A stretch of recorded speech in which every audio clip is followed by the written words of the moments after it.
நீங்க கேட்கிற துஆக்களுக்கு அல்லாஹ் 3 விதமா பதிலளிக்கிறான் இறை நம்பிக்கையாளர்களுக்கு. அந்த 3 விதமான பதிலளித்தல் என்ன?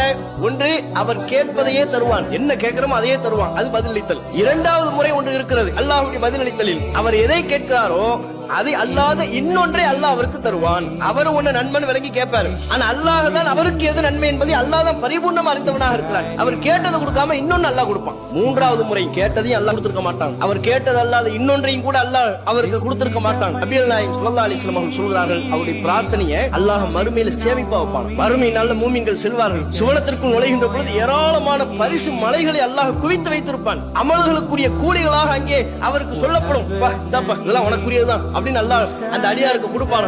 அந்த அடியார் கேட்பார், இறைவா, இவ்வளவு பரிசுகளை பெறக்கூடிய வகையில நான் எதையுமே செய்யலையே, நான் எந்த செயலை செய்ததற்காக இவ்வளவு வெகுமதிகள், இவ்வளவு பரிசுகள் மலை போல் குவிக்கப்பட்டிருக்கிறது? அந்த அடியாருக்கு பதில் சொல்லப்படும், இது எல்லாமே உன்னுடைய பிரார்த்தனை, உன்னுடைய எந்த பிரார்த்தனையும் வீண் போகல.